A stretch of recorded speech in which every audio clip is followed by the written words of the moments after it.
मोनसे दुखुनांथाव खौरां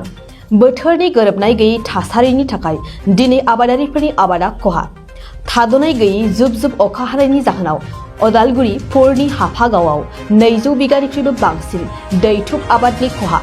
थांनाय बावैसो साननैसो सिगांनिफ्राय थाद'नाय गैयै जुब जुब अखा हानायनि जाहोनाव अदालगुरि नोगोरनिफ्राय 5 किल'मिटार जानथाय पुरनि हाफागाव गामिनि गोबां आबादारि बिथांमोननि 200 बिगानिख्रुइबो बांसिन दैथुब आबादा दै लोमजोबनानै खहा जायो।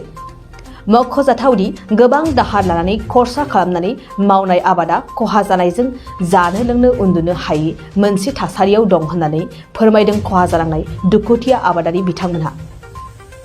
बे समाव आबाद खहा जानायखौ नायसंनो आरो अनसुंथाइ होनो थाखाय सरकारनिसिम दुखुथिया आबादारि बिथांमोनहा खौरां बिजोंनि गेजेरजों खावलायहरदों। आंथ' बे तुरमुसखौ 20 बिगा गायदोंमोन ओमफ्राय बेयाव खरसा गासैजों 3 लाखनिथ' बारदों ओमफ्राय दा जेनेबा फिथाइ थाइफुनाय समावनो बेबायदि अखा हानानै दा फिथाइखौथ' जों बेखौ मोननो थांखाला दा बिनिखायनो आङो बे बिटिआर सरकारनियाव जोंनि बे खरस थांनायनि थाखाय माबा मोनसे राहा होगोन नामा होननानै बेबायदि दिनै बुंनाय जादों आरो बे खेथिजोंनो जों जेनेबा साख्रि गैया नालाय जों बेजोंनो मावनानै जायो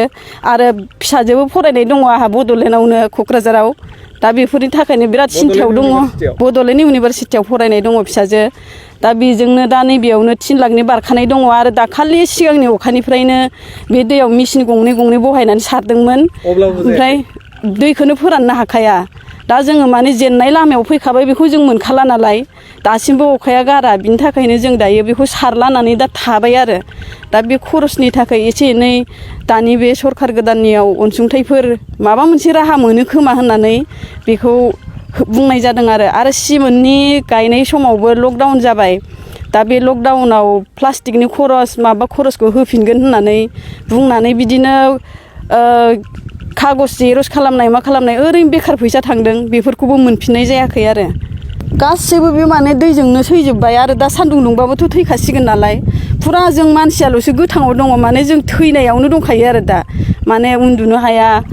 ओरैबायदि हादों अखायाबो माने अख्राङानो गावनानै गोलैनाय बायदि बेबायदि हाखायो हरसे जों निन थांखाया आरो माने गोजोननायानो गैखाला जानोबो हाला न'आवबो थानो हाला बिथिं खेथियाव फैबाबो गोजोननाय गैला जों दायो माने जेबो राहा गोथे जानाय जाजोबनानै दङ आरो दायो आरो आंनिफ्राय बांसिन नैबे बिथाङाबो बेहाथ' ओरैनो 8 लाख 9 लाख थांनानै दङ दा बेहाबो जेबो राहायानो गैला गासैबो दै थाजोब्बाय दाबो मेचिन सारगासिनो दङ दा सारबाबो फोराननोनो हाया आरो जोंनि बे ओनसोलाव माने जोंनि बे गामियाव 20 जननि बारायानो दङ ओमफ्राय हायाबो मथा मथि 200 बिगानि बारनो हागौ बेबायदि आरो माने जों दासिमाव हिसाब लालायाखै नालाय जोंनिखौ हाफागाव पुरुनि हाफागाव बे गामियावनो 20 जननि बाराया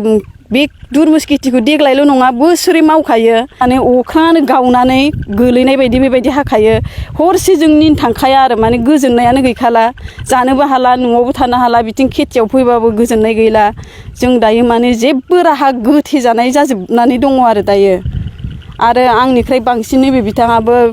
बेहाथ' ओरैनो 8 लाख 9 लाख थांनानै दङ दा बेहाबो जेबो राहायानो गैला गासैबो दै थाजोब्बाय दाबो मेचिन सारगासिनो दङ दा सारबाबो फोराननोनो हाया आरो जेनेबा जों अनसुंथाइखौ माने थोजासेखौथ' जोंनो हरनो हाला थेवबो जों प्रमद बर' सारमोनखौ आरो जोंनि बे उदालगुरिनि गबिन्द सारमोनखौ एसे नाहरनानै जोंखौ बे माबानिफ्राय हालोदनिफ्राय माने बोखांनो थाखाय खावलायहरनाय जाबाय फैनानै नायफैबानो नुगोन माबायदि हालोदाव दङ आरो जों बेबायदि जोंखौ माने जों आबादारिखौ एसे बोखांफिनाबा माने जों डाउनाव गोग्लैना थानानै माने मावनोनो गोसो गैयि जाबाय आरो बिफानारिफोरनिफ्राय खबर लाफैदों नामा? जेबो रावबो जेबो खबर लाफैयाखै माने जोंनि निजेनि थाखाय आरो बिराद दाहार लानानैसो गायनाय जोङो दायो बेखौ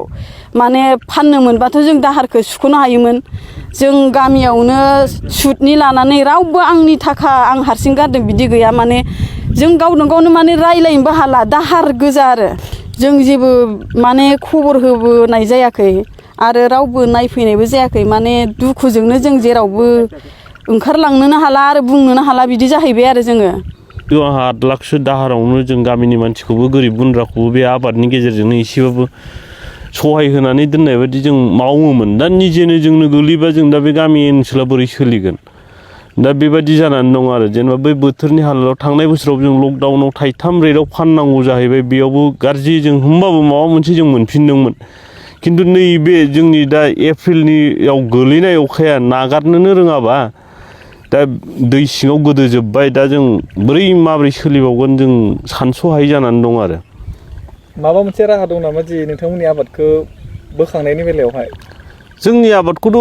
बोखांफिननो हानाय जेबो राहा गैला माने जोंनिया थायहांदोंमोन थायहांनायावनो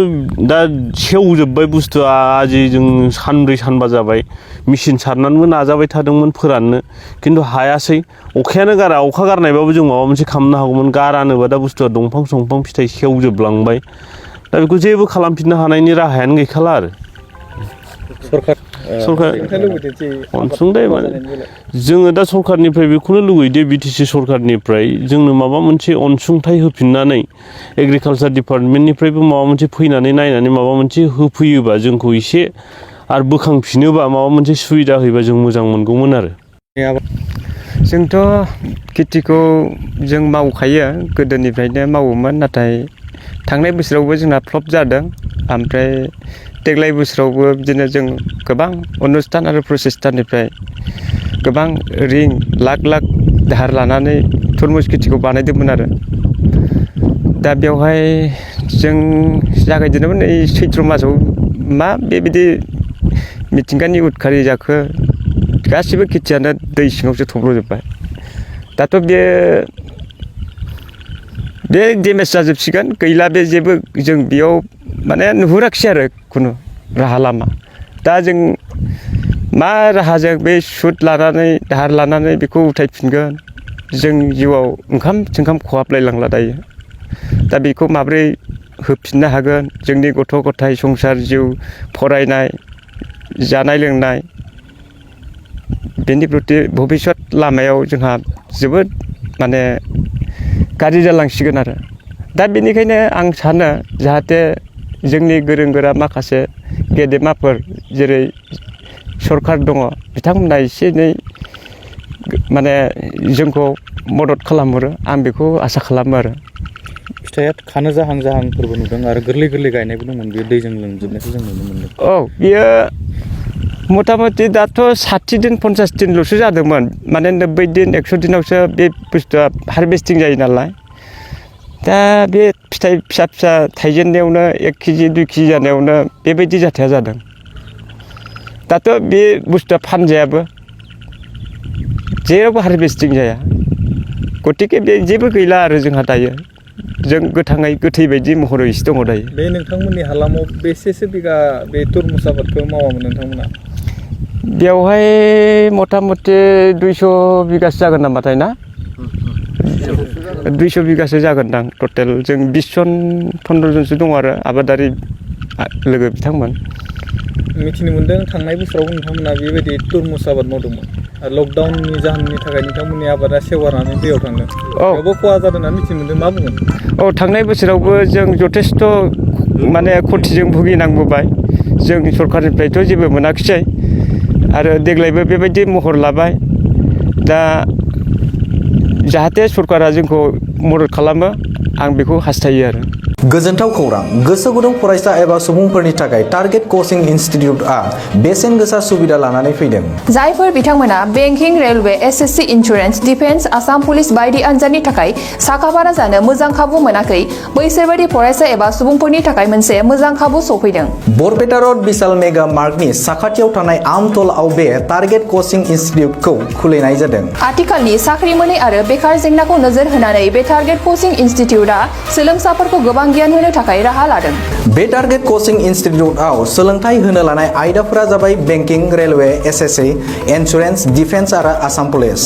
जायफोर सोलोंनो गोसो गुदुं बिथांमोना टारगेट कचिं इनस्टिट्यूटआव मुं थिसननो एबा गोबां मिथिनो थाखाय 8134097059 एबा 8638961177 जानबुं नाम्बाराव जगाजग खालामनो हागोन